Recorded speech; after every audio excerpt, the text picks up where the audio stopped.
Good morning po sa ating lahat. Pinagpalang umaga po sa ating lahat. Good morning po. Pakibati nga po natin mga katabi natin. Magandang umaga sa iyo. Pinagpala ka. I am blessed you are here. Welcome to this place. Amen. Good morning po. Good morning. Are you excited? Amen. Kung di mo alam bakit tila ka mag-excited, it is because the Lord is powerful, and in this place this morning, we will experience yung walang hanggang pag-ibig. Amen? We are here because God knows. Pakisabi nga sa katabi mo, nandito ka. Hindi dahil hinanap ko si Lord. But God found you. God called you. Amen? Hallelujah. Lord, maraming salamat po sa imagang ito, Panginoon. We are excited, Lord, dahil kami ay manayanan, dahil kami ay will be filled with your love, with your joy and peace, so God, and in your presence, so God, fill this place and we will experience your rest, so God. Salamat, Lord. Hallelujah. Palakpakan na po natin ang ating Panginoon. Thank you, Lord. Pasalamatan natin sa Lord. Thank you. Napakapuni mo, Lord. Salamat. Salamat, Lord, for everything you have done for us. Lord, salamat sa pag-ibig mo. Salamat, Lord, na ikaw ang buhay. Thank you, Lord, for I can do all things through Christ who gives me strength. Thank you, Lord, for I can overcome everything, oh God, with you, Panginoon, through you, oh God. Maraming salamat po.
worries, you have fears.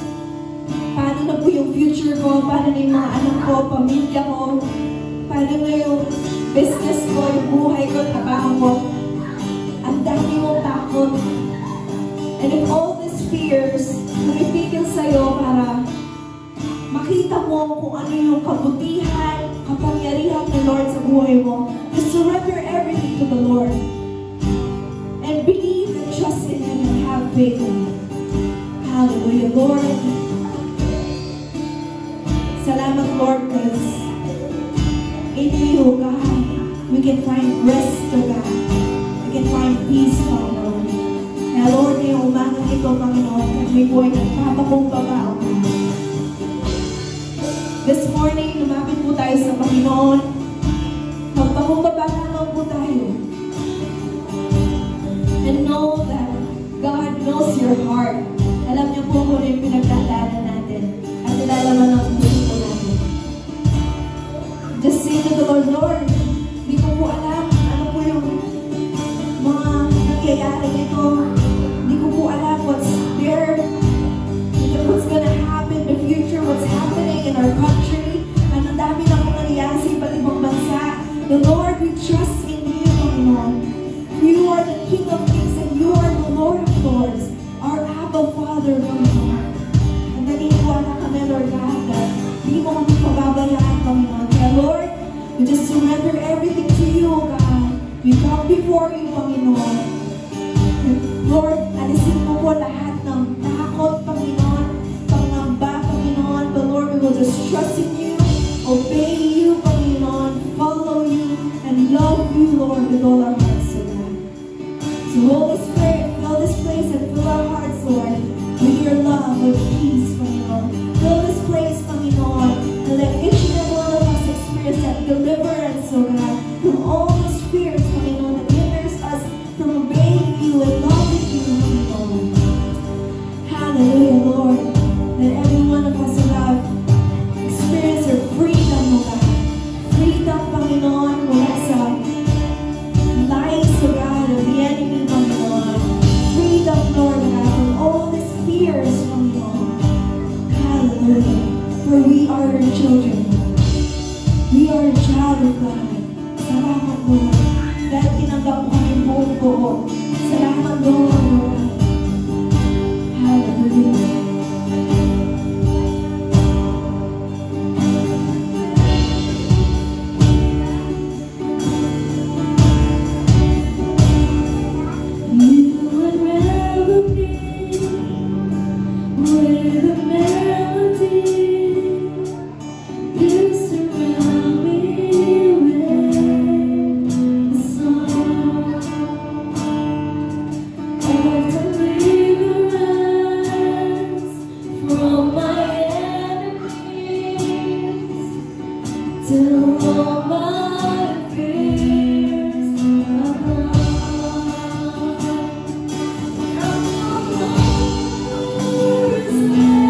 Give me faith to trust what you say, that you're good, your love is great. I'm broken inside, I give you my love.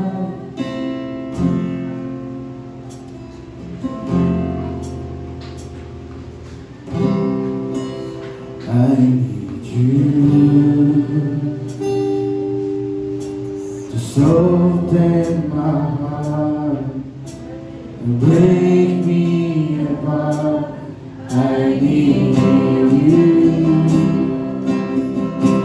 to open my eyes and see that your shape is mine.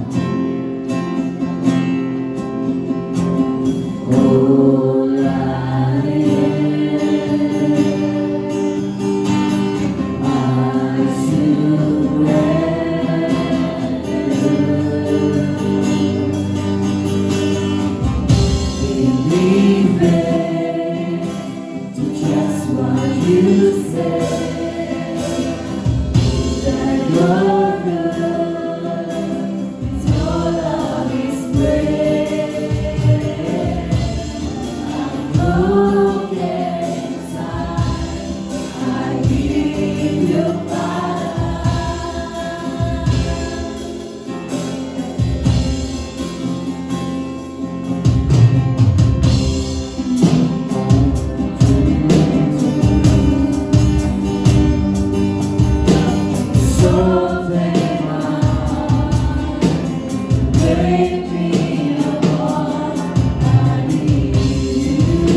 Your spirit's knocking, my flesh may fail.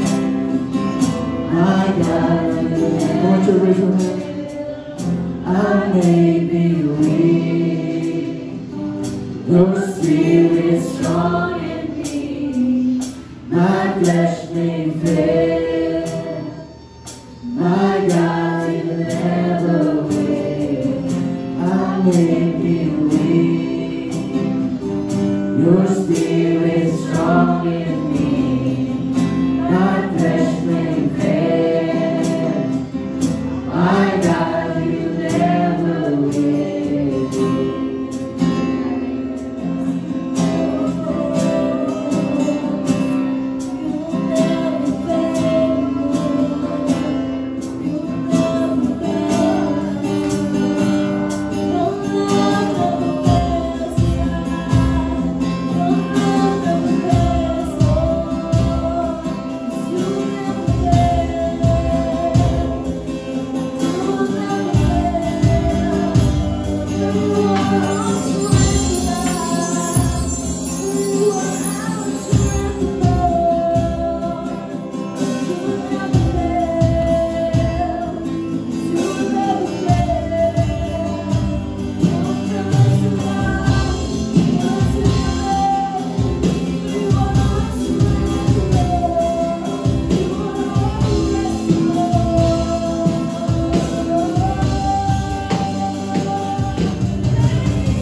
kids po ay sumama na sa kanilang Sunday school teacher.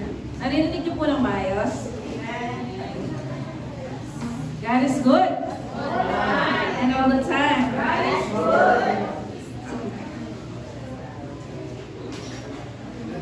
Pakisabi mo naman sa katabi mo, kamusta ka? Kamusta ka? Kamusta tayo? Hallelujah. Sige po. Yung kung mga nasa likod, punta na po tayo dito sa harap. Kasi nasa harap po yung pagpapala. Amen. Thank you, Lord. Sige po, tayo po muna ay manalangin. Sige po, let's pray.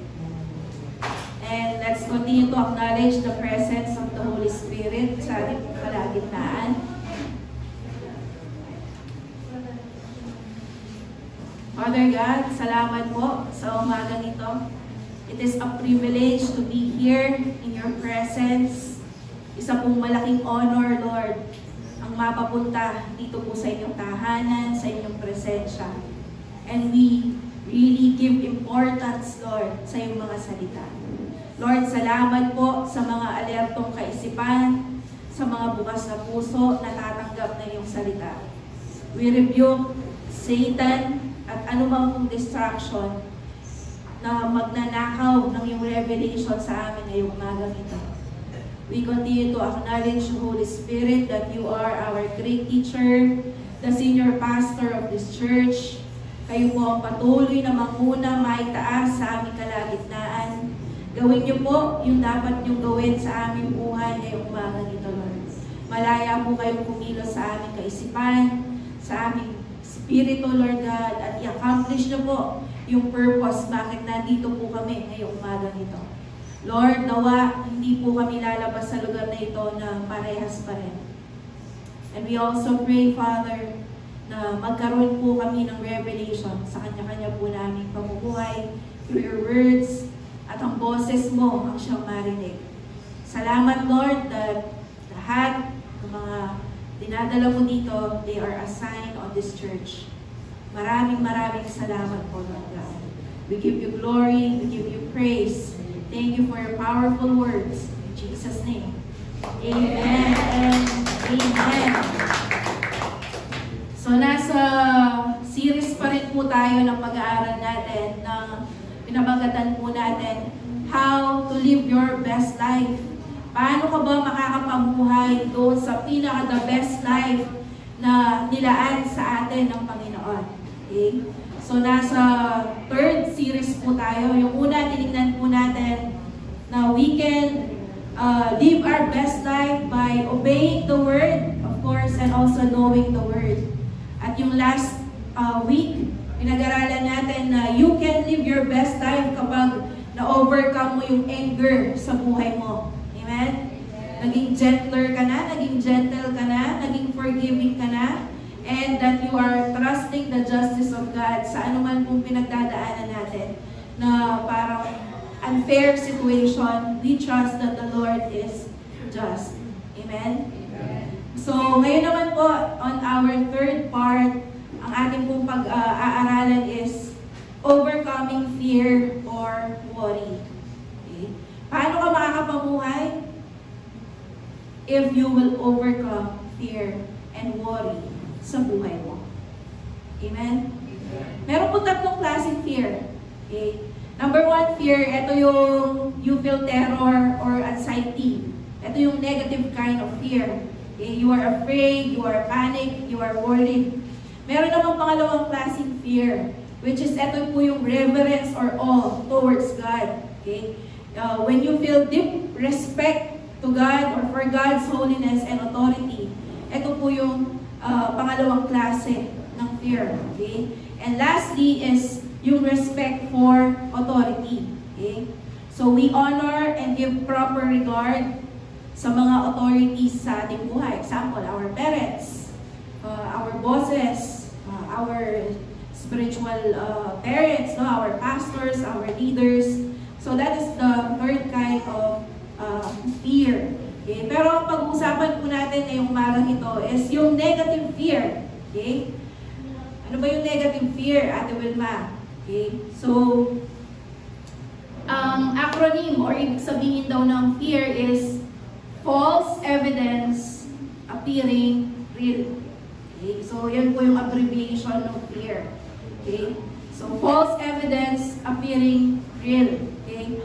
So, ang sinasabi po ng konsepto na ito is that meron daw tayong mga kinakatakutan na madalas ay base lamang sa ating mga ilusyon. Okay? O kaya misinterpretation or distorted perspectives rather than yung actual na talagang concrete threat or evidence. So, oftentimes, yung ating pong mga kinatatakutan convinces us that danger is certain even when it is only a possibility or an exaggeration. Ang example po niyan is yung mga spies na ipinadala para manman doon sa Promised Land. No? So, merong 12 spies na pinadala ang tribe of Israelites.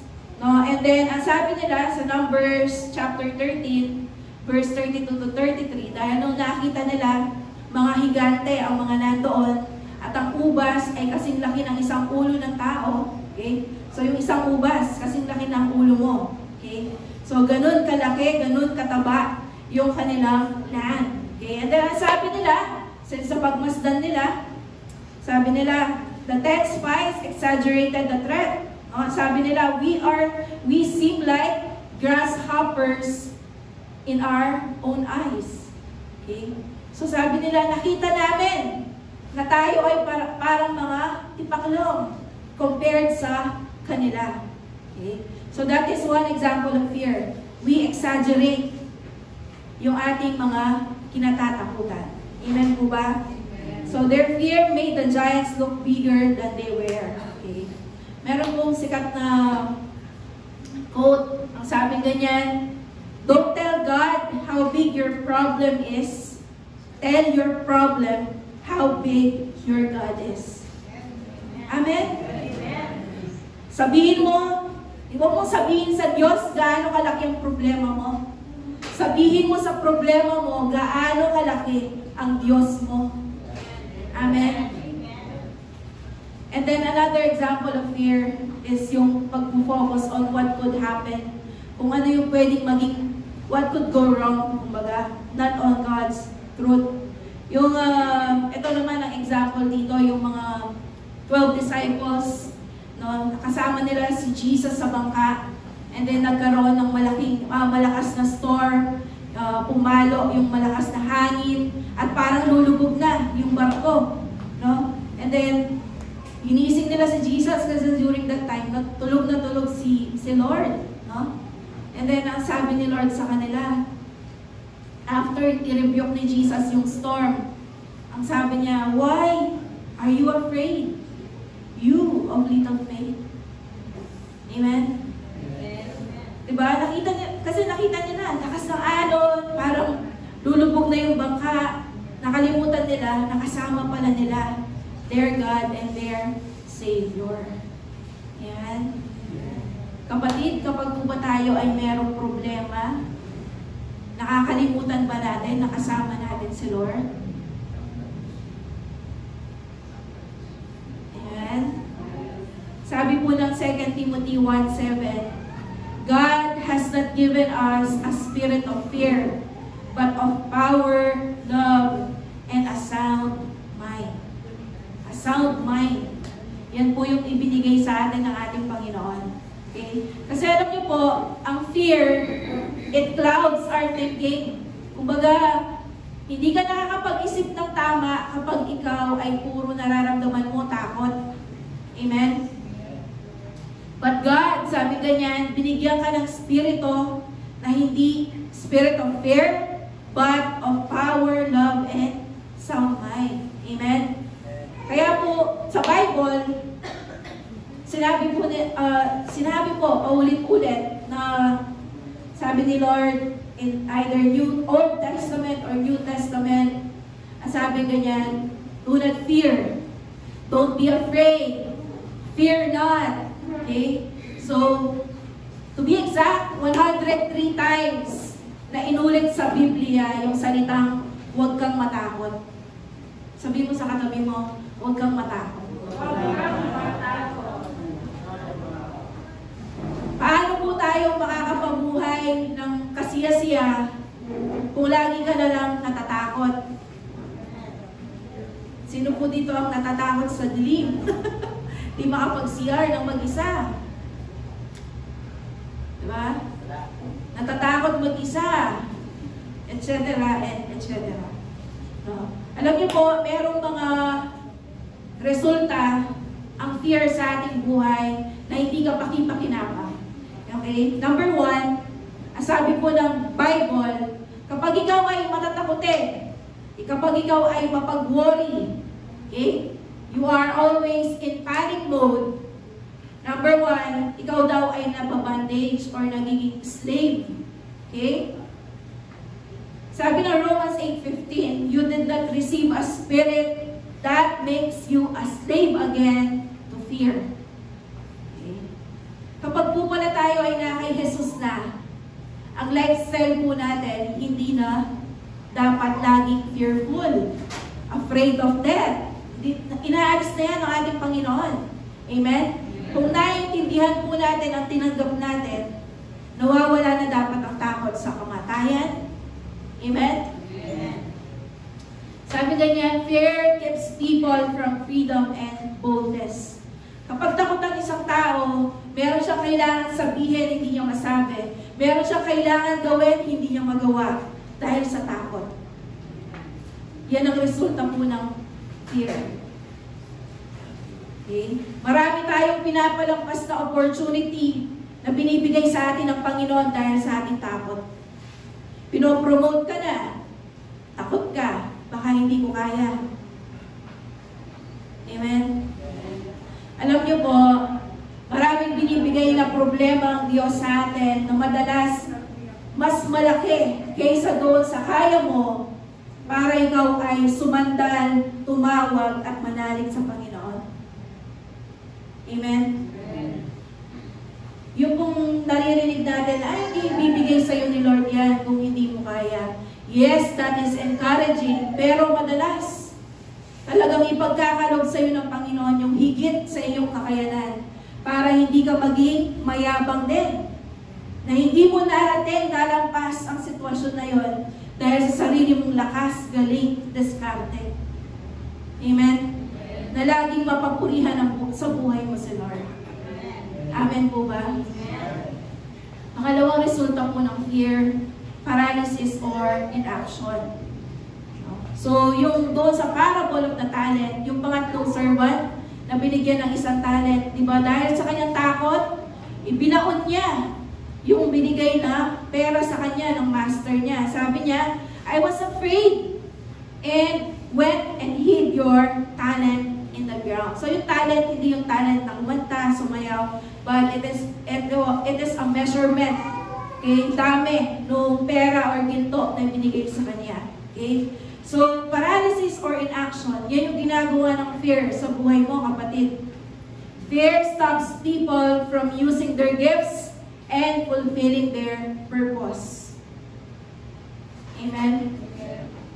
We can stay trapped in situation God is calling us to step out. Kagaya ng mga Israelita, natakot sila, di ba? Dahil doon sa report ng spies, ang lalaki nila, we are just like grasshopper.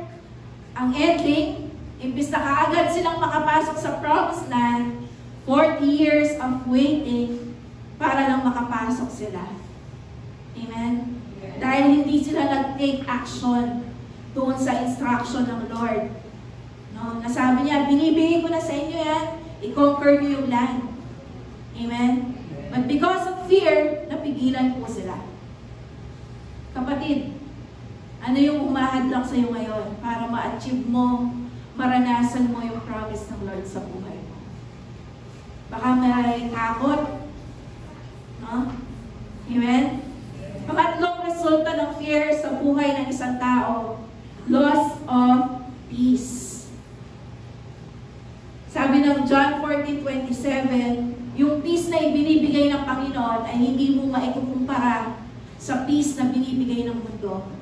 Maraming tao nag-aakala na kapag marami na silang pera, secured na ako. Nag-uusap nga po kami ni Carlo and Abby isang gabi. Sabi ko, sa ating bansa, kahit sabihin mong sumisweldo ka ng 50,000 at nakaipot ka, for example, ng 200,000, 300,000 dahil sa ilang taong pagtatrabaho mo, sa isang pagkakasakit mo lang, kulang pa yung inipon mo ng ilang taon. Amen po ba? So, loss of peace. No? Kapag ikaw ay matatakotin, nawawala pala iyong kapayapaan sa puso mo. Amen? Fear robs us. Tinanakawan tayo ng kapayapaan, okay? And even confidence, no? Kay God and even to ourselves. Alam niyo po, ayan na, ang pulis. Alam niyo po,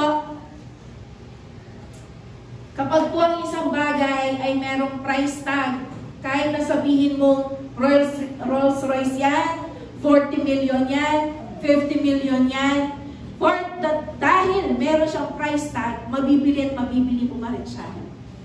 Pero ang peace na nanggagaling sa Panginoon, subukan mong presyohan yan. Mabibili mo po yan sa labas. Hindi, di ba? Amen? Kaya po yung fear, ang laki ng ninanakaw sa buhay mo, kapatid. Kapag hinayaan mo, magtagumpay siya sa buhay mo. Nakakasunod po? Amen. Pang-apat na resulta niyan sa buhay mo, torment. Okay? Tinotorture ka ng fear. Okay? Dahil kadalasan yung fear, paulit-ulit na nagre-replay sa ating kaisipan. No? Fear creates mental anguish and emotional pain. Di ba yung fear, sinabi ko nga po, it is false evidence appearing real. No? Yung halimbawa, wala pa man. Pero parang sa brain mo, dahil iniisip mo na ng iniisip, parang nangyari na ng ilang beses. What if kung hindi nangyari yung pinakatatakutan mo? Di lugi ka. Diba? Dahil inisip mo na lang inisip, what if ganyan? What if ganyan? Di tinorture mo lang ang sarili mo, hindi naman pala nangyari. Amen ba? Amen. So, it torments us. Alam niyo po ba ang brain? It cannot distinguish na kung ang iniisip mo ay totoo o hindi. Basta inisip mo, ang akala ng brain, totoong nangyayari sa'yo. Kaya kapag ikaw, ang laging laman ng isip mo is negative, lumilitaw sa katawan.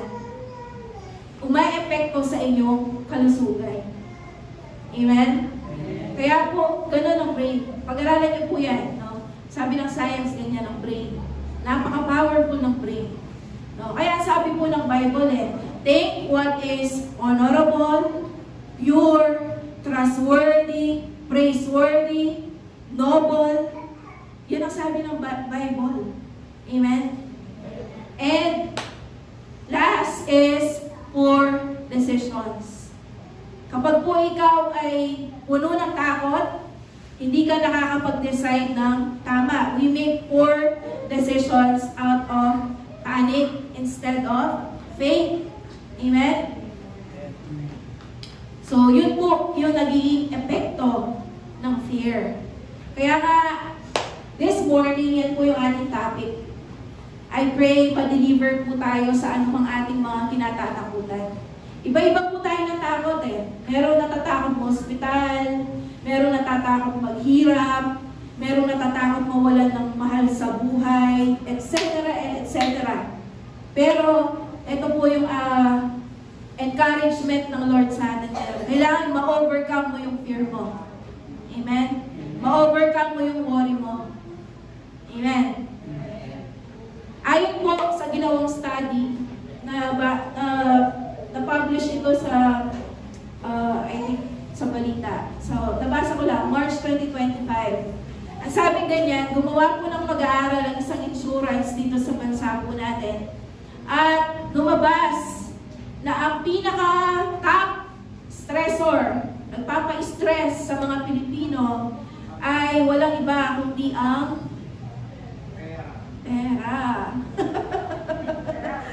Sino po ang namumroblema sa pera? Huwag na po kayo magtaas ng kamay.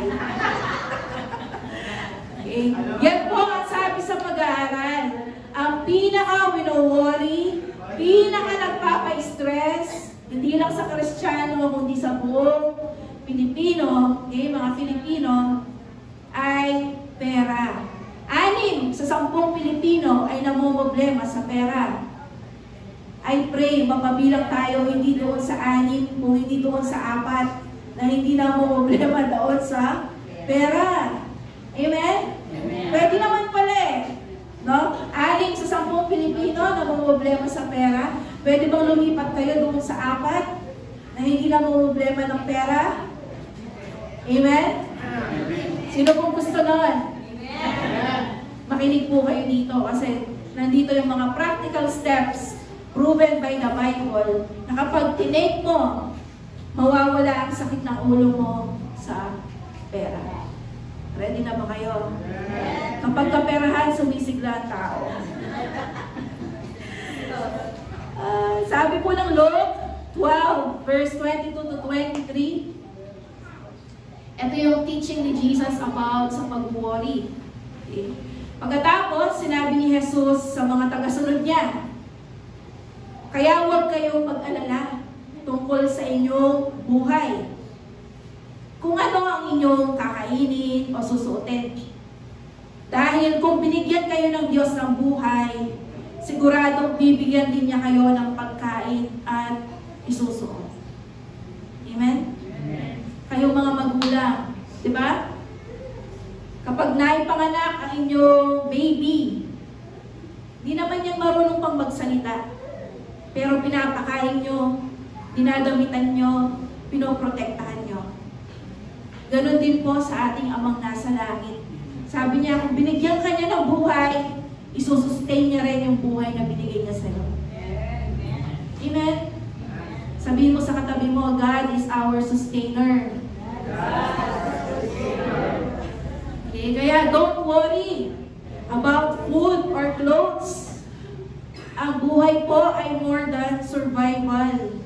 Okay? Kung paano inaalagaan ng Diyos ang mga ibon, ang mga bulaklak, na nandito ngayon at bukas wala na, hindi mo tayo masigit na importante sa Diyos. O ba't mag-worry ka? Ang kasipin mo. O ba't mag-worry ka? Worry cannot lengthen our life. Hindi niya kayang pahabain ang ating buhay. Amen? At kung paano tayo ay ang pinakamataas sa nilikha ng Diyos, meron po tayong higher purpose than the animals. Amen? Amen. Alam niyo po ba na si Ate Wilma ay hindi nagpipray? Ay, mag-pray, Pastor. Hindi po ako nagpipray ng Lord, bigyan mo kami bigyan niyo po kami ng aming kakainin ngayong araw na ito. Hindi po yun masama, pero nung naiintindihan ko na ang Diyos ay aking Ama, at kung paano ang Ama o Ina ay nagpo-provide, hindi na ako humihingi ng kakainin. Kasi matik na yun eh. Ang ginagawa ko na lang ay just say, thank you, Lord. Amen? Baka gusto niyong kopyahin yun, baguhin niyo yung prayer niyo. Lord, dyan ang pumakalinin. Lord, the basic needs, isusustain ng Lord. Amen? Basta gagawin mo yung assignment mo. Sasabihin ko mamaya ng assignment natin. Para hindi na tayo mamproblema sa pera. Amen? Alam niyo po ba kung anong pinag-pray ko? Etong 10 bagay na ito, pinag-pray ko. Hindi pera ang aking pinag-pray. Okay. Number 1 ang pinag-pray ko is wisdom. Lord, bigyan mo ako ng katalinuhan to make the right decisions. Dahil kapag ikaw, kapatid, hindi ka marunong mag-decide, magkakakanda, loko-loko ang ating buhay. Amen? sira ang ating buhay. Amen po ba? Kaya ang unang hingin mo sa Lord, hindi pera, wisdom. Paano gagawa ng tamang desisyon? Kung ikaw ay padre de pamilya, nanay na nagbabudget, estudyante na nagpo-provide sa sarili mo, o binibigyan ka, hingin mo ng wisdom. Hingi ka wisdom kay Lord. Pangalawa, humingi ka ng vision. Lord, give me eyes to see opportunities. Kasi ang opportunities po, nasa paligid lang natin. Ang problema, yung mata natin, hindi nakakakita ng opportunities. Okay? Kaya po, kailangan na hingin mo sa Lord, vision. Okay? Humingi ka ng vision sa Lord. Humingi ka ng pangarap sa Lord. Amen? At pangatlo, discipline. Discipline to manage resources wisely and avoid waste. Alam niyo po ba na sa pag-handle ng pera, 20% lang ang knowledge, 80% ang behavior. Okay? 80% behavior ang magde-determine kung ikaw ay magsasucceed in terms of handling your finances. 20% lang yung knowledge. Okay? Kaya nga, humingi kang discipline sa Lord. And number 4, courage. To take bold but calculated steps toward success. Ang dami sa atin gustong mag-business pero takot. Amen?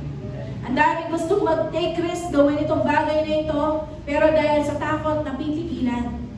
Okay? Hindi ko sinabi na sige-sigigang lang kayo, na hindi nag-iisip. Kaya sabi dito, ask for courage, na merong wisdom. Okay? Kasi calculated pa rin yung steps mo, pinag-isipan. Amen? Hindi pa rin padalos-dalos. Number 5, patience. Marami pong napapahamak kapag tayo ay nagmamadali. Okay? Nagmamadaling magkaroon ng asawa, nagkamali.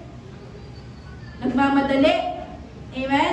Sabi ganyan, nagmamadaling yumaman, nagkakamali. Imbis na mapabuti, nai-scam. Kasi nagmamadali, tumubo yung pera. Kahit na it's so too good to be true, pinapatulan. Mag-invest ka 20,000 dyan, nakang 50,000. Eh ako may lakin pa kanina. Amen? Number 6, good health. Ahin mo ang yumaman ka pero wala ka ng health. Hindi mo na ma-enjoy yung mga blessings na binibigay sa iyo ng Lord. Amen? Kaya pray for good health. And 7, pray for strong relationships. Mag-pray ka ng mga tao na tutulong sa iyo para ma-achieve mo yung God-given destiny mo sa buhay. Pray for people na hindi magda-down sa iyo but will add value to your life. Amen? And 8, creativity. Okay? Humingi po tayo ng problem-solving skills sa Panginoon. Okay? Para na nag-generate ng income. Kasi po sa marketplace, kaya ka may trabaho, hinire ka para mag-solve ng problema sa kumpanya. The bigger the problem that you solve, the greater the value na ibibigay sa'yo. Amen? Pansinin mo, ang janitor versus presidente ng kumpanya. Ang janitor mas pagod compared sa presidente dahil ang kanyang ginagamit is his body. Okay? Yung kanyang effort. Construction worker, di ba? Mas pagod compared doon sa engineer na nag-iisip. Di ba? Bakit ang mga nag-iisip, nakaupo lang, ang mas mataas ang sahod compared doon sa mga talagang gumagalaw? Amen? Kasi ang binabayaran po doon yung creativity, yung pagsusolve ng problema. Kasi pag naisip na lang nasa taas ng management kung ano ang solusyon, ipapagawa na doon sa mga nasa baba. Yung mga rank and file. Kaya hingin mo sa Lord creativity. Magaling ka dapat mag-isip ng solusyon ng mga problema na nakikita po natin. Kaya connected yung sa ano yun sa vision. nakakakita ka ng opportunity para makatulong. Amen? Ang sabi ng Bible, a great person ay yung tao madaming sineservan. Kapag ikaw marunong ka mag-isip, creative ka mag-isip, you are providing solutions, you are being great in the kingdom of God dahil ikaw ay nagsaserve ng ibang tao. And number 9, gratitude. Kapatid, kapag binless ka na ni Lord, itetest ka niya kung ikaw ay magiging humble pa rin ba at mapagpasalamat while you grow. And last is divine favor. Okay? Kapatid, kahit gaano ka kagaling, gaano ka katalino, kahit sino pa ang connection mo, without the favor of God, sariling effort mo lang yan. Mapapagod ka, it will fall short yung effort mo. Pero kapag may favor ni Lord, sinamahan ka ni Lord, mas mapapadali, mas mapapabilis yung iyong pag-angat. Amen? Kaya kapatid, huwag kang magkakamali na iwan si Lord. Kasi si Lord, siya ang magtatawid sa atin. Amen? Amen po ba? Amen. Kaya, Ate Vilma, ano bang assignment natin? Okay, so hindi natin pagpipray ang pera. Okay? Kailangan natin i-resolve ang problema sa pera. Bakit? Kasi, eto po yung nakita ko. Kapag ang isang tao ay nasa survival mode, okay? Pag sinabing survival mode, isang kahig, isang tuka. Pag hindi ka nagtrabaho ng 1 week, hindi ka kakain the next week. Yun ang klase ng buhay ng isang kahig, isang tuka. Hindi niya kaya mag-survive nang hindi siya nagtrabaho. Amen? At alam niyo po ang problema kapag ikaw ay nasa survival mode? Sabi ganyan, no? Yung minimit kasi ng survival mode is yung physiological needs. Anong kakainin, anong iinumin, anong dadamitan, shelter, okay, sleep. Amen? Ang problema po kasi kapag tayo ay nanatili sa kahirapan, hindi po natin nakukuha ang maisip kung ano ang purpose ni God sa buhay natin. Dahil we are very busy and preoccupied ng pag-meet ng ating mga basic needs. Amen?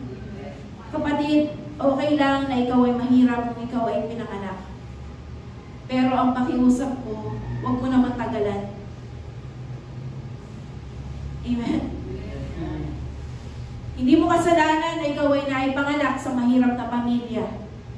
Pero kapatid, kasalanan mo na kapag namatay ka pang mahirap. May kausap pa po ba ako? Ako gumagawa ka. Bakit? Why it's so important na apaintindi ko kaya kayo that poverty is not the design of God for your life. Ang Diyos ay mayaman. Ilalakaran mo kay langit is gold. Eman asfalto, eman grass, eman flooring, but gold. Ang problema po kasi sa extreme na poverty, na isang kahig, isang tuka, isang tao, it hinders their spirituality. Dapat magpatuloy niya kang Lord. O na kailangan ng kumayod itong Sunday. Kailangan ng kumayod itong ating kailangan ng mag-worship. Amen? Agwaya obra, at ilang metong obra, kaya kumaya pang metong. Just to fulfill yung kanyang needs. Amen? Isa niya mo ng tao. O na ulit ka ng kakaluluwa na, mga pilitan niyang mag-obra. Walang 24/7, bisa na yung mag-obra. Just to fulfill the needs, especially if pamilyado. Amen? At isa pang ginagawa, no? Bakit kailangan na tayo yung umalagpos, kumawala mula sa sobrang kahirapan is, kung Kristiyano ka, it doesn't reflect the nature of your God. Sabihan na kaya, akala ko saan mabuhay na yung Ginoo mo? Nakapakarini, Lord. Kaya ako naman sasadyan nyo. Hindi ko naman sinasabi na sinasadya po natin. Pero, pwede namang mag-pray, di ba? Bali, buwan na nung pag-pray ko ang Lord. Aside ka rin nakapulunit, mag-pray ko influence. Lord, increase my influence. Potang hirap pa kay pamilya mo, karaya-galaga ng kapamilya, ikampi ang purdoy. Eh, nakapakiramdaman. Amen?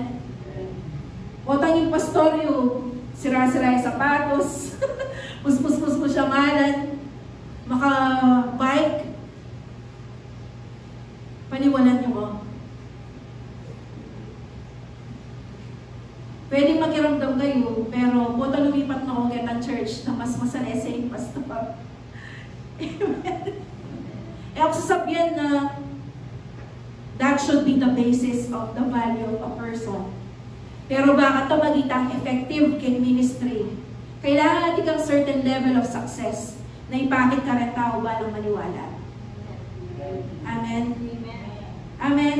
E tama po sasabihan na ako, yung pastor ay hindi makanya niya.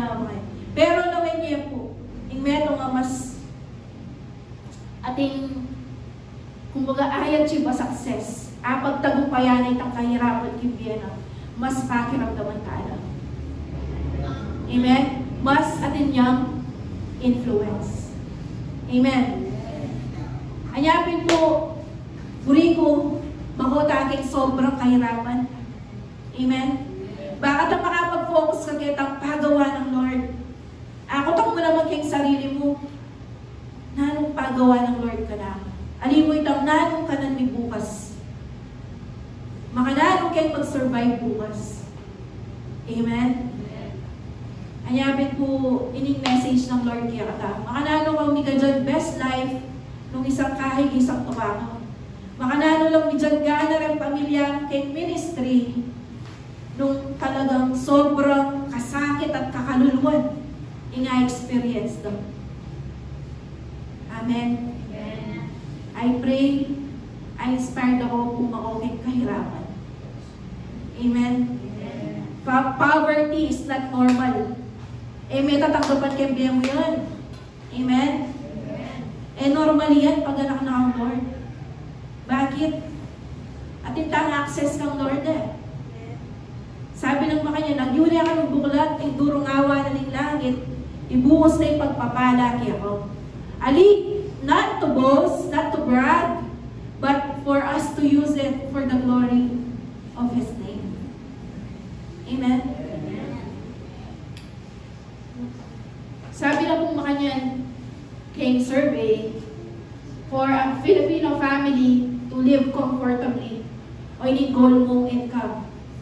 For a single person, 40 to 70,000. Single, 40 to 70. For a family of 4, small family, 2 adults, 1 to 2 children, 70 to 110,000 pesos per month. And last, for a family of 5, kailangan mo at least 80 to 110,000 pesos. I just gave you a goal for next year.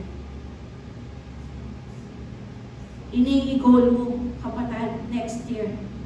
Or starting this year, magplano ka. Makanalo may i-achieve itang monthly income ang makanyan. So that you can provide a decent and comfortable living to your family. Ang palad na po, retao yung mga problemang pera kin. Itang walang pensionado tamo, uling mego brata na may invest tamo, tinatanong a harvest ngayon. Repong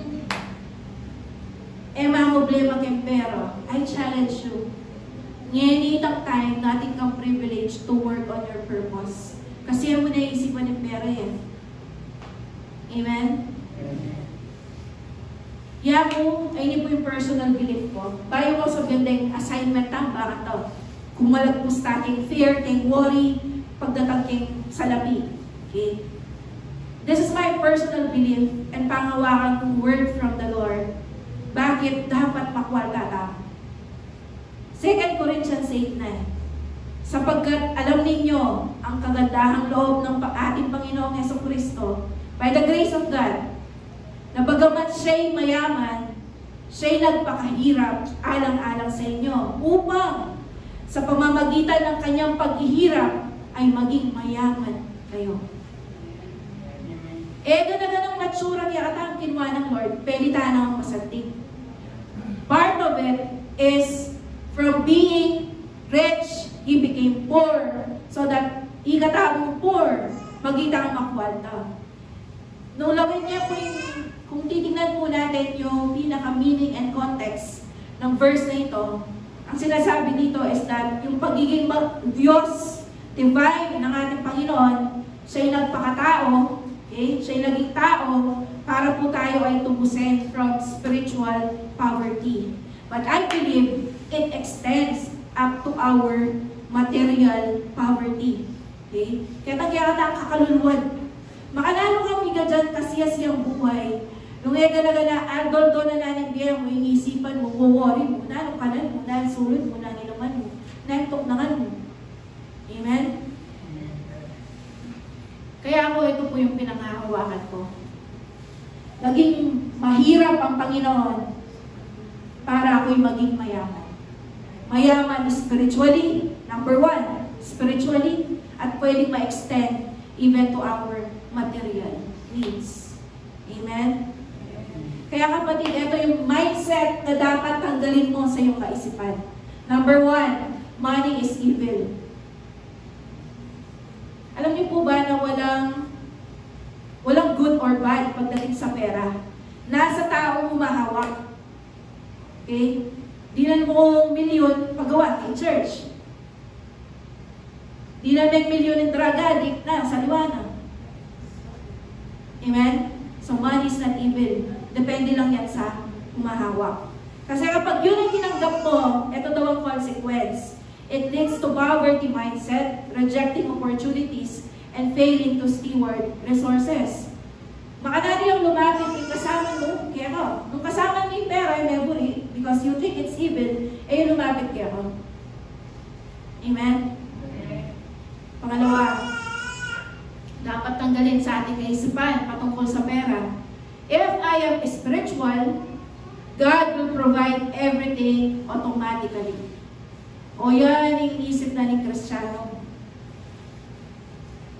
Uling, anak na ako ng Ginoo, automatic, God will provide everything. In katotohanan po, God provides, but also calls us to diligence and wise management.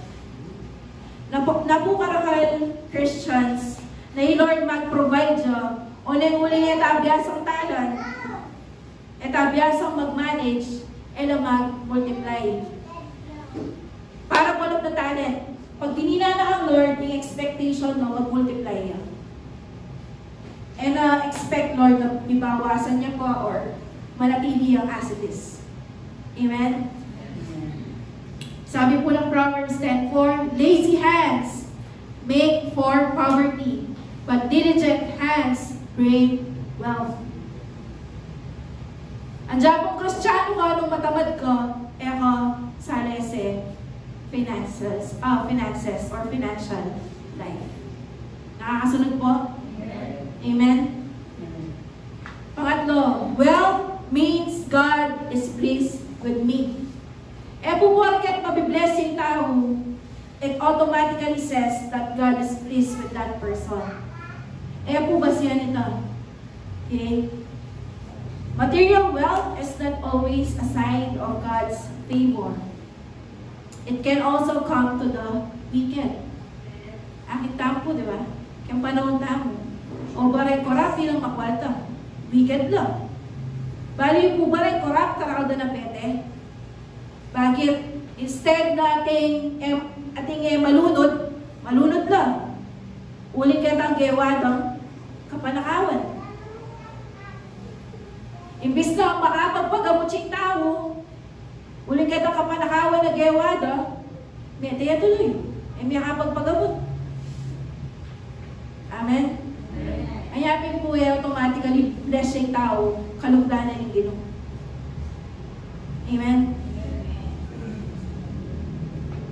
Psalm 37:7, do not fret when people succeed in their ways.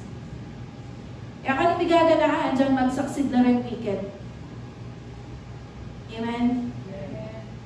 Kasi, pag po, pwede walang tamo na automatic kapag itaw, bless siya, kay lugdanan ng Ginoo, it can lead to pride, judgmental attitude, o tiniya, bumunlod, o tayo nakalugdan ng Ginoo.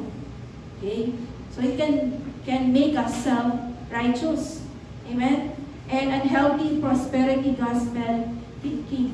Magita na po prosperity gospel na dito pag mga tayong isip ta. Amen? And number 4, poverty. Ano naman ikabaligtaran na? Poverty is a sign of holiness. Okay? Uling mahirap ko, it is a sign that I am holy. Okay? Holiness is about obedience and character. So it is not about the size of your bank account. Okay? Kasi po, ang consequence yan, Christians may resist prosperity or opportunities, keeping them in unnecessary lack. Okay? Pag po pinili mo maging mahirap, kasi tingin mo it is kabanalan, imbis natin datang opportunity kaya you won't grab it, kasi ipaniwalan mo, dapat pobre ka, baka sabi ng banal ka. Amen? Sana po ng mga niya naisip niya katao. Number 5, tithing. Giving your 10% of your income or of your profit in a business guarantees instant riches. Ang sabi po ng mga naririnig kong nag-exhort, ang 10% daw ay kay Lord. Mali. Ang buong 100% ay kay Lord. 10% ibinabalik mo, 90% natitira sa'yo. Because ganun kamahal. Gaano tayo kamahal ng Panginoon. Nag-iisip ang mga nagbabalik ng kanilang mga tithes, 10%, na pag ginawa ko yun, automatic I am blessed. Pero mali po yun. Kamusta naman yung 90% na natitira? Anong ginagawa po natin? Minamanage ba natin ng maayos? Okay? Kasi po, ang consequence niyan, it leads to disappointment or disillusion. Nagiging hindi na tama yung ating naiisip. Okay? When results don't come as expected. Di mo ba't sinabi mo, Lord, kay Malakay 3:10, if I give my 10%, I will be blessed. O ba't ako blessed? At tanong, kamusta yung 90%? Anong ginawa mo? Baka tinaya mo sa wedding. Pinagbinggo mo.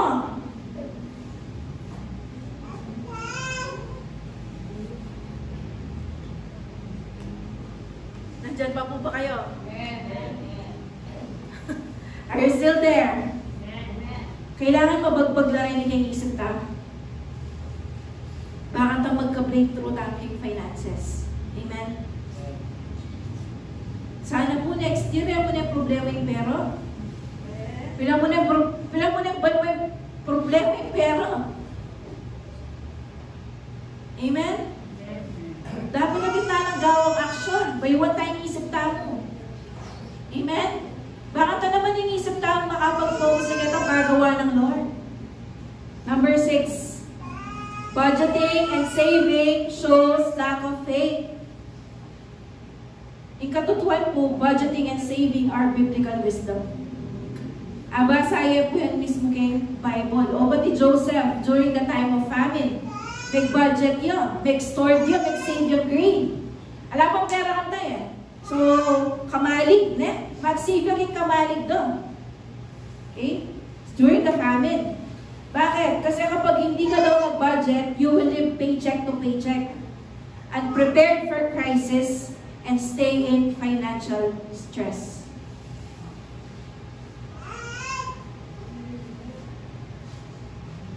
Somehow, di ba po, kapag tayo ay merong savings, when the rain comes, ating kang bunutan, di ba? Somehow, ay ka rattle, di ka stress. Kasi balo mo, di ka nga save. Amen? And number 7, debt is normal and harmless. Kapatid, normal yung ating utang. Pero naman nung kembali. Okay? Mortgage, usually talaga yung may cash. Yung kembali. Okay? Pero, itang ating kang utang kang Bombay, ating kang utang kang siping bali, ating kang utang kang kaklase mo, po normal ito. Amen? That is normal and harmless. That is not normal. The Bible warns us about that. Sabi na in Proverbs 22:7, the borrower is slave to the lender. No?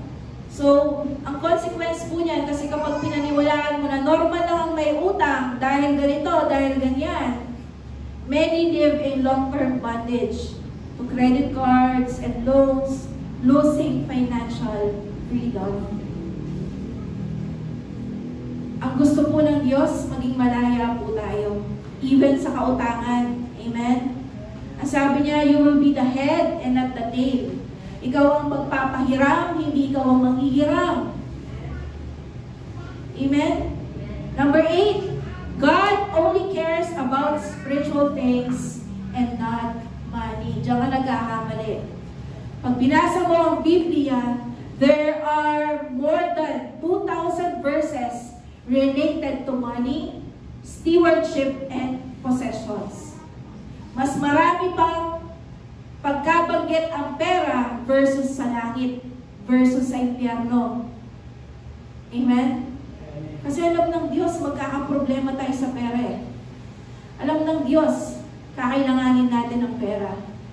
Kaya He already gave us instructions how to have money, how to multiply money, how to manage money. Amen? O ba't yung pastor ngayon, hindi pera yung pera kaya discuss. O bakit part na yung Bible yan? Eh, pag kayo may discuss, alam ituturo, lalo kong magka-problema. Amen? Kailangan turo kayo ni Kaya kayo ba ito? Mago kayo kayong survival mode. Bisang maglingkod ka, Lord, o survival mode ka. Kami ang natangat, malaman siya makumunoy. Amen? In prayer po, alakaran yung purpose mo. Amen? Number 9, if I give money, I don't need to work hard or manage well. These are for the people na mapagbigay. Okay? So the truth is, giving is part of the equation. But management and multiplication are expected pa rin. Kapatid, etamo bulagsak. Kailangan natin tamo rin pong wisdom kay pamamyan. Amen? Kasi ang consequence po niyan, it leads to cycles of lack because of poor stewardship habits. Makalano ka po ng ikang mangailangan. Yes, God can provide, may provide, but nung tininahan ako. Amen? Ayabi po kailangan yung budgeting. Kailangan yung savings. Amen? Here's the technique. Out of all the pera mo, okay? Pwede kang maglaan ng 10%. Okay? I-separate mo yan ng bangko o ng account. At yun yung tinatawag mo ng giving fund. Kung ano lang ang nasa giving fund mo, yun lang ang pwede mong ibigay. Dahil binadget mo na yung the rest eh. Amen? Budgeting, kapatid. Amen? And number 10, having more money will solve all my problems. The truth is, without wisdom and discipline, more money can amplify problems. At yung pong pagkakataon na kung toro may kapera na rin niya asawa, ka lang pangigawani. Have you seen that? Diba? Po, porket mapera tayo, it will solve all our problems. Pwede na i-solve ng money kaya ang basic living. Amen? Pero not everything can solve by money. Tama po? Luke 16:10, whoever can be trusted with very little can also be trusted with much. Kasi po pag walang tayong money will solve all my problems, people will seek money instead seeking of wisdom and even seeking God, no? Leading to repeated financial mistakes. Amen po? Amen. Nakakasunod pa po ba tayo? Punta na po tayo doon sa practical steps. Paano ka hindi mag-worry, mag-fear, specifically for your finances? Number 1, keep God first. Madami na akong nilaktawan. Okay. Ito yung assignment natin. Okay. How to practically and biblically apply. Paano kaya yaman na hindi mo napapabayaan yung spiritual life mo, yung health mo, at yung family mo? Balance. Meron kasi nagpapayaman, pinapabayaan ang spiritual life, family, and even health. Okay? So, paano maging balance? According sa Bible, number 1, seek God first. Alam niyo po ba that there are only 2 masters in this world? Sabi ng Bible, either you will serve one and love the other and despise the other. Okay? Ang sabi po ganyan, that is God and money. Hindi man si Satan yan. Money and God. Dalawa lang ang master sa mundo na ito. Hindi apat. Dalawa lang. Okay. Dalawa lang ang master sa mundo na ito. God and money. Ito lang daw lagi ang pinagpipilian ng tao. But kapatid, I want to encourage you, serve God and not money. Because if you serve God, money will serve you. Nakuha niyo po ba yun? If you serve God, money will serve you. Amen? Iayos po natin ang ating priority. Madalas, hindi ayos ang priority ng buhay mo. Kaya hindi makadalo yung pagpapala ni Lord. May muna yung Lord. And then you are asking for God's blessing. Kapag hindi ayos ang buhay mo at binless ka ni Lord, mas lalong masisira ang buhay mo. Amen? Amen. In the kingdom of God, bilang mga anak ng Diyos, we don't work for money.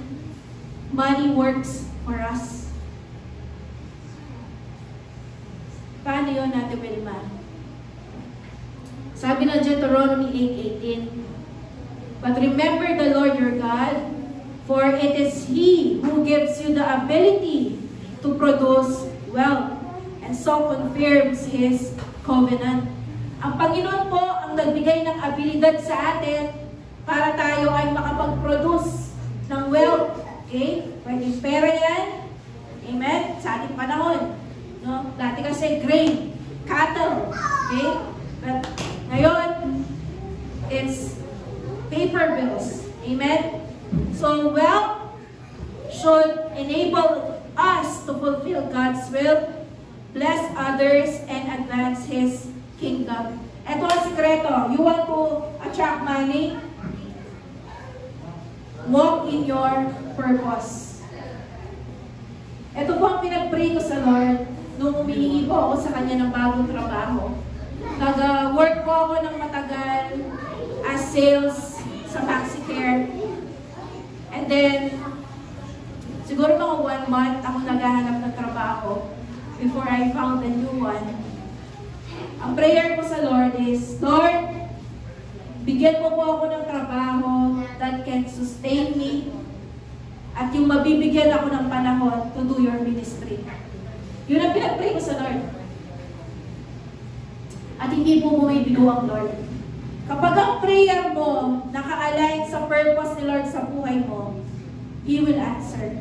He will provide. He will support you. Amen? Kaya po tignan nyo, nakakapag-pastor ako, at the same time, may trabaho pa rin ako. Amen? Kasi God is faithful. Hindi dahil magaling ako, because God is faithful.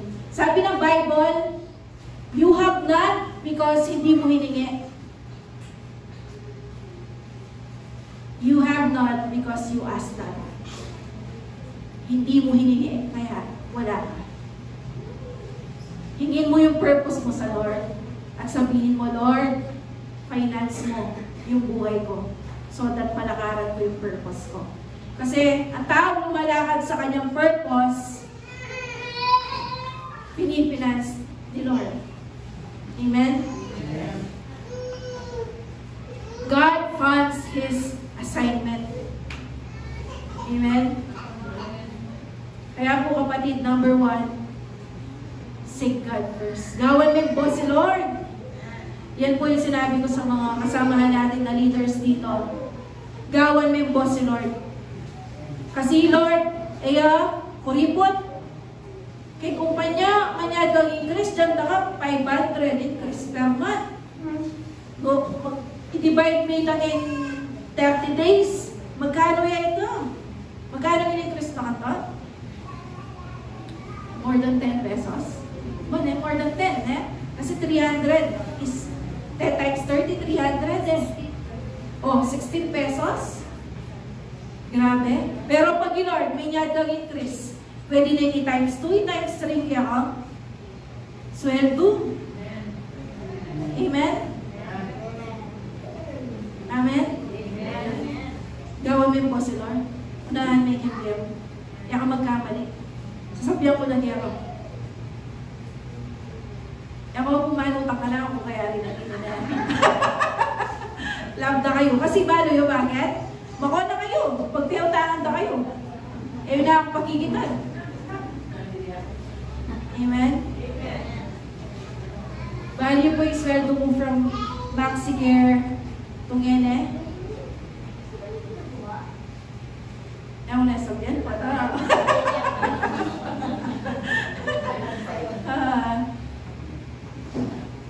Times 6. 6 times. 6 times. Ay, mga takot ni Lord. Ang pumat-pautang. Kasi love na kayo eh. Kung ito lalakwan nyo ko. Amen?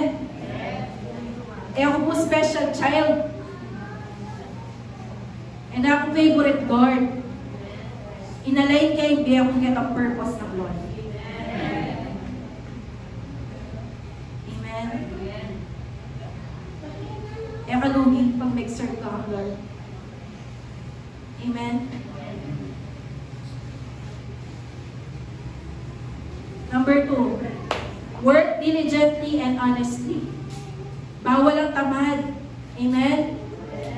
Bawal ang tamad. Dahil ng Bible, may paka na ng matamad. Lord, yung mismo sinabi ka dito. Kaya nga, lazy hands. Kapag tamad tayo, it will lead us to poverty. Amen? Kawikaan 10:4, nagpapahirap ang katamaran, ngunit ang kasipagan ay nagpapayaman. Amen? And number 3, seek wisdom. Ito yung kanina, yung pag-pray mo yung wisdom. Kailangan mo ng wisdom. Amen? Money is just an idea. Kailangan paluwal tayong creativity tamo. The Lord is a creator. And He is our Father. Nung makanano yung pong creative yung ginuta mo, di nila nakatamo ng mga creativity. Amen? Amen. Lawin niya po yung Solomon, nanungin niya na kang Lord. Diba? Kanya may papangat siya kay vision ni Lord, kay dream. Yung sabi ng mga niyan, ask for wisdom. Diba? Sabi na, nanagburay mo. Diyan yung pong wisdom, Lord. Nung makananong mag-lead, kaya kang bayan. Amen? Sabi ni Proverbs 4:7, in all your getting, get understanding. Sabi natin mga yan eh, just to get knowledge and wisdom, andyan pamisali mo nga kaniniga na gano'n. Though ito exaggeration niya ito. Iburi ng sabihan ka rin, dapat mahilig kang mangwag knowledge and wisdom. Amen? Kasi yun po yung principle. The more you learn, the more you earn. Repeat it with me. The more you learn, the more you earn.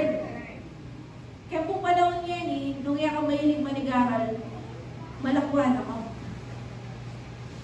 Mapag-iwanan ko. Because of all the knowledge and information, all the changes that is happening, nung yan ka manigaral, kapatid, mabilis kang maluma. Amen? The more you learn, the more you earn. Kapilang katalwing may nalbe YouTube just to study. Kapilang katalwing may masa just to study. Amen? The more you learn, the more you earn. Amen? Dapat po hindi tayo tamad mag-aral. And yun last 5 minutes. Marami ito ko po. Okay po? Okay ko po? Okay. Third to the last. Ayan. 4. Cultivate contentment. Contentment is equals to enough without overreaching. Kasi sabi na ni 1 Timothy 6:6-8. Kung sa bagay, daig pa ng tao nabubuhay ng banal at kontento na sa kalagayan ang mayaman. Ang totoo, wala tayong dinala sa mundong ito at wala rin tayong madadala pag alis dito. Kaya kung mayroon na tayong pagkain at pananamit, dapat na tayong makontento. Amen? Minsan po, in verse ay niya para karay alaba mga yatchip, kontento na lang. Okay? There? In verse ay ni para karay tao, at inay enough, pero bisaya pa. Amen? Pag sinabi na enough, you already can provide for the needs of your family, and natin kagita ka surplus. Kadalasan kasi, pag istukya ka ito, may kasakit-sakit na kami, ng hospital na ka, may wala lang nagretakya kang ipagalan. Amen? Kasi, hanapin matako ko kasi peso sa din Amen po. Learn when to stop. Mag-enjoy ka naman. Marami pong tao nagsasabi, pag 60 na lang ako, doon na lang ako mag-travel, doon na lang kami mag-enjoy. Yung kutang, dastan na kaya yung 60. Sure ka, dastan na yung 60. Amen? Diba? Di mo na kaya maglibot. At saka, balo yung botang mesani akong matipid. Otang ditangay kang panahon na mapera na ko. Nakamantambing maging kang magastos Kasi medyo mo na yung galing matipid. Amen? Nasa bill mo, ati bill mo, na kayo mag-save, bali. Kaya pa mag-budget mo, ati kang savings, ati ka rin dapat for leisure, for kasiyahan. Amen? May makain po pas pa ulit ang kiyang enjoyment na wala lang 50 ko, wala lang 60 ko. Wala akong sure nung nasa mga tagilad. Amen? At ikagita kasi save, pero hindi ka rin naman enjoy. Amen? Wisdom niya rin po ito Kasi mali mo, kinuha na ka pala bukas, Lord. Sayang na rin at tinipon mong milyon. Aliwala rin mag-enjoy. Amen? And number 5, second to the last, guard time for family and rest. How to live your best life? May nakapakain. Enjoy your family. Enjoy mo yung asawa mo. Mag-date kayo dyan once a month. Amen? Di kami kuya, mag-date kami every week. Kaya kapata ng ating Wilma Ali, mga nakikya kami, kaya magtambay kami kilod. Wow! Ngayon yung gawa mo sinali kami kap. Tangking SNR. At yung kayong kape bale, dala kami na, kahit baka lalbi. O kaya katalong kaya no ka rin. Amen? Wisdom, diba? Pwede na mag-date pala every week. Magpakal ka kape, o magpakal ka tinape. O Magbawal tanong. Amen? Guard time for your family and loved ones. Mga misis, let's be sweet with our spouse. Amen? Mga misis. Okay? Alam niyo po ba na merong study? Yung mga misis, nakinikis daw ang kanilang mister. Bago pumasok sa trabaho, ay mas kumikita ng mas malaki, mas masipag, mas napopromote. Amen? O, niya, misis. Here's the technique. Be sweet to your husband bayang mas malaki at takal. Bilang ako ka problema king pera. Amen? And then, last is take care of your health. Last na po, take care of your health. Alang kwenta ay tinipon mo nung yung health mo malaya. Amen? Ang dami pong tao, nag-ipon ng pera, and then pagdating ng time na sila ay nagkasakit na, pinuhos lahat ng kanilang naipon para lang maibalik ang kanilang health. Pero during the time na sila ay nag-iipon, gustong yumaman, winawala nila ang kanilang health. Totoo po ang kasabihan that health is wealth. Andiyan, betami sakyan mo sa labi yung balay mong gawan mo just to gain your health again. Andiyan, ngayon pong malakas tapo, tayo wala yung health tapo. Amen? Pala ba, mayaman ako. Mayaman ka kay love kay family, mayaman ka kang Lord, mayaman ka kay health mo. Mo po pala mapansin. Amen? Talagang tapo. At ikaw po ikaw. Amen? How to live our best life. Kailangan i-overcome tapo po yung fear and worry kay kakatang finances. Amen? Manalangin tapo. Lord, salamat po. We acknowledge na sa inyo po ang lahat ng mga bagay sa aming buhay. You own everything, O God. Ang aming buhay, galing, oras, pamilya, lahat ng meron kami sa buhay po na ito ay galing sa iyo lamang, Panginoon.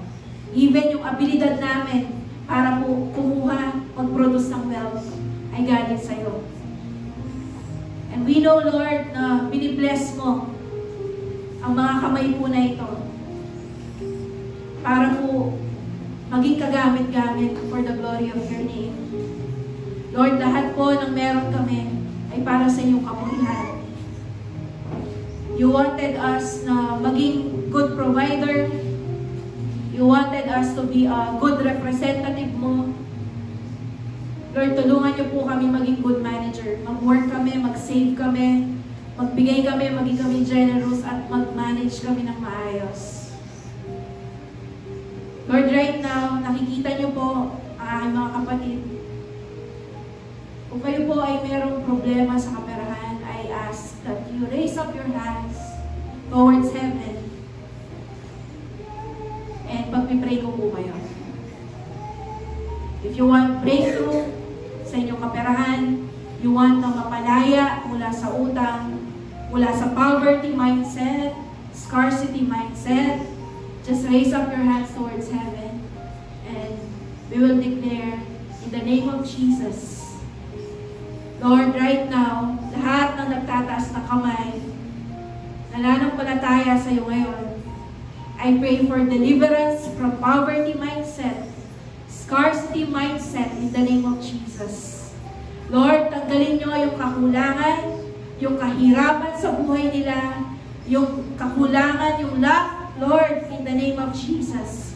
And right now, Father, I declare, bigyan mo sila ng sound mind, ng abilidad, ng management skill na kailangan po nila para hindi na sila mag-worry, matakot pa in terms of their finances, Lord God. Lord, right now, we change our thinking towards our belief sa money, and I And we ask for forgiveness right now, Lord. Patawarin niyo po ang bawat isa sa amin. Kung kami man po ay hindi naging mabuting katiwala, Lord, of all the resources na pinagkatiwala mo sa buhay po namin. Patawarin niyo po ang bawat isa sa amin, Panginoon. Lord, right now, we commit to you, Lord. Kami ay magsisipag, kami ay mag-aaral, kami ay magpapakagaling, at magiging magaling po na steward mo, faithful Lord, sa mga pinagkatiwala nyo sa amin. Lord, we rebuke fear, we rebuke worry, in the name of Jesus. And right now, Lord, pagalingin niyo po ang bawat isa sa amin. Mentally, kung meron po takot, worry, anxiety, depression na nararanasan ng bawat isa. Lord, we declare healing in the name of Jesus. Lord, we declare, oh God, yung healing sa body nila, yung nagnanakaw ng blessing nila, Lord. Yung laging pagbili ng gamot, pag-hospital, Lord, right now, we declare healing. Bumalik kami sa aming mga karamdaman in the name of Jesus. Lord, salamat sa disiplina. Help us to be disciplined in the name of Jesus. In the name of Jesus. Salamat, salamat po, Panginoon. Lord, tulungan mo ang bawat isang lakaran yung purpose nila para masumpungan nila ang iyong pagpapala sa kanilang buhay. As we do our purpose, you will support your projects, you will support yung mga purposes mo, Lord. Salamat po, ikaw ang aming boss, ikaw ang aming master, and money is bound to serve us. Salamat ng marami, Lord, sa umagang ito. We give you praise and thanks. In Jesus' name we pray. Amen. Makakaw po tayo saglit para po for some announcement and para po maipag-pray yung ating kaloob. So, tuloy-tuloy lamang po yung ating savings na ginagawa for next year for our convergence. Okay, paalala lang po, reminder sa bawat isa na mag-save po tayo every week, whether 50 or 100, yung kaya po natin para po prepare tayo for next year convergence. Hindi mabigat, hindi tayo mahirapan. Amen po ba? Ang ating pong point person ay si Andrea. Okay, so makipag-coordinate po tayo sa kanya para sa ating mga savings. Okay? Amen po ba? Amen. And then on October 9, meron po tayong mentoring. Okay? Ito po ay magaganap sa Pora. Okay? Ito po.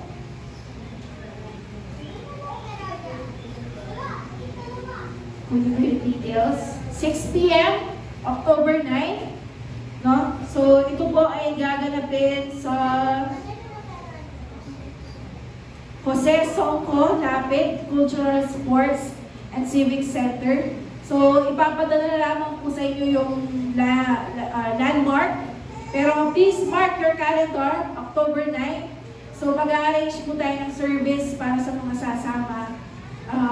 Para po hindi tayo mahirapan at sabay-sabay po tayo. Kailangan nyo lang pong sabihan kami kung sino-sino yung mga sasama kasi kailangan po natin isubmit yung number natin. Okay? Amen po ba? Amen. Amen? Start nyo na pong i-apply yung tayo ay mahilig mag-aral. Amen? Kasi po, ang pag-aaral na ito, hindi naman para sa amin. Para sa inyo. Amen? Lahat po ng ating natututunan, lahat po ng improvement natin, it's for our own benefit. Amen? So, yun lang po yung ating reminders. Okay? So, tawagin na po natin sino po ang ating mag-exhort. May rich yun naman.